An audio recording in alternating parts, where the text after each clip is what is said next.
I'm a person who believes that if you earned your money, you can spend it whatever way you want. As long as you don't ask me to pay for you, I don't really care what you do with your money.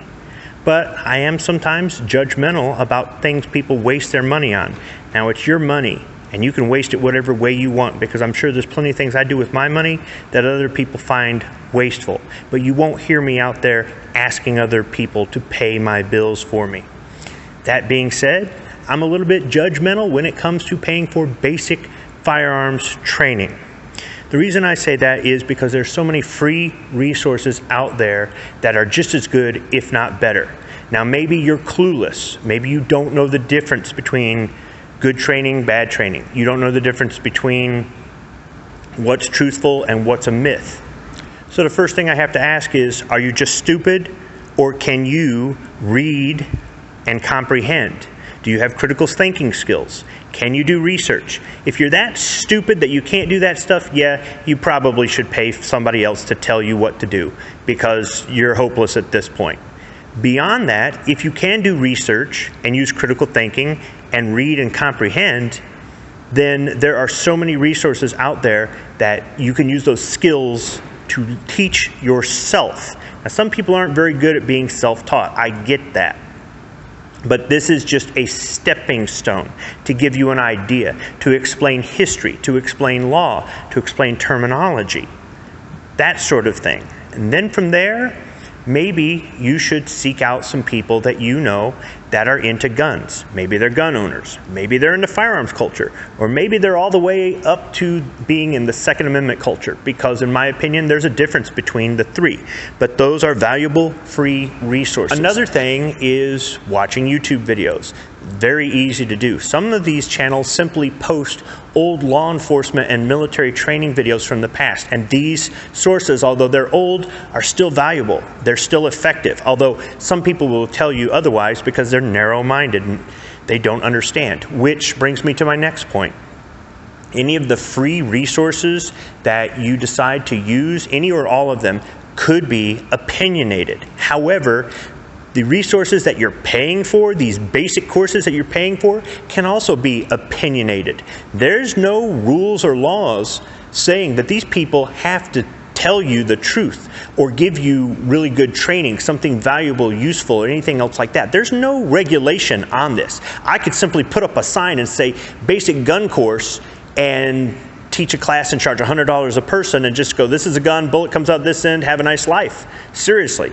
So be very careful. That's why I would recommend going the free route before you went the paid route. However, once again, like I said at the beginning, it's your money, spend it whatever way you want. You just may end up walking out of there with a lot of bad information. Now you might say, I don't have any friends that are into guns.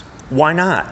Oh, let me guess. Because you're one of those people who didn't think it was right for the average citizen to own a gun, or to own multiple guns, or to carry a gun in public, or any of the other things that we've heard that people say about us. You used to be one of those people. In my opinion, that's the most likely reason you are paying for this training.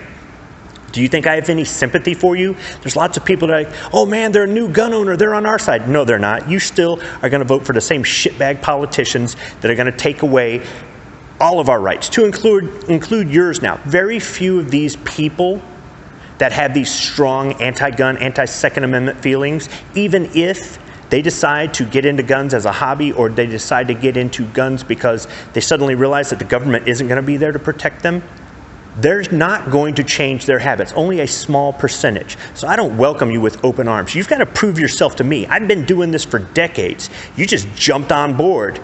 You're going to have to earn my trust. I'm not just handing it out there. Well, there's plenty of people out there that will just give you the benefit of the doubt and welcome you with open arms. But be careful, because some of those people are simply looking to see what they can get off of you. Yeah, they're looking for views, they're looking for analytics, they're looking for Patreons, they're looking for people to join their organization, they're looking for people that they can get something off of. So if that happens to you, I have no sympathy for you, because you aren't really one of us, and until you prove it to me, I'm not going to treat you like one of us. Now, you might say, hey, I have friends that are gun people, but they're criminals. Or maybe you have friends but they're irresponsible and unsafe. You wouldn't want to go to the range with these people, or the one and only time you went to the range with them, you made a decision you're never going to the range with them again. Okay, well, I can't help the fact that your friends are criminals or idiots, okay, but you can. You don't have to be friends with these people. And if you say, well, these are only people I know, then make some new friends. And if you can't make new friends, that says a lot about you, because I'm an absolute total jerk. And I make new friends all of the time. Good friends in some cases. So if I can do it, you can do it.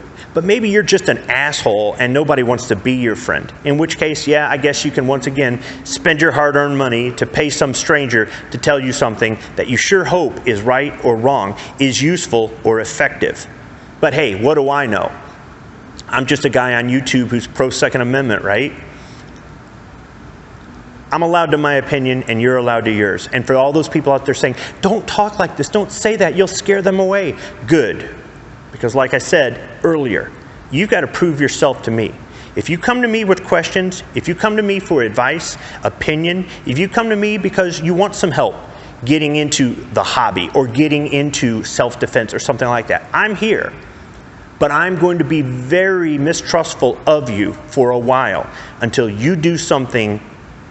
And your actions will speak louder than your words, until you do something to make me think that you're just not interested in getting one handgun to protect yourself in your home. And other than that, you think you still need government permission to do something that is guaranteed by the Constitution that they can't take away from us, even though we've let them. And that you are going to continue to be part of the problem by continuing to vote to take away all of our rights. So that's the way I feel about it, and if somebody else out there doesn't agree with me, make your own fucking video.